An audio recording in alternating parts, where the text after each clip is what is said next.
Hey, how you doing? Tech Guide Ninjas here. Hope you're having a good day. Today we are going to look at how to delete all your chats in ChatGPT.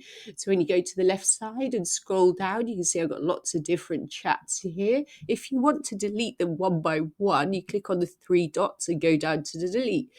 But obviously, if you want to do this with lots of chats, it can take quite a long time. So I want to show you like a quicker way to do it.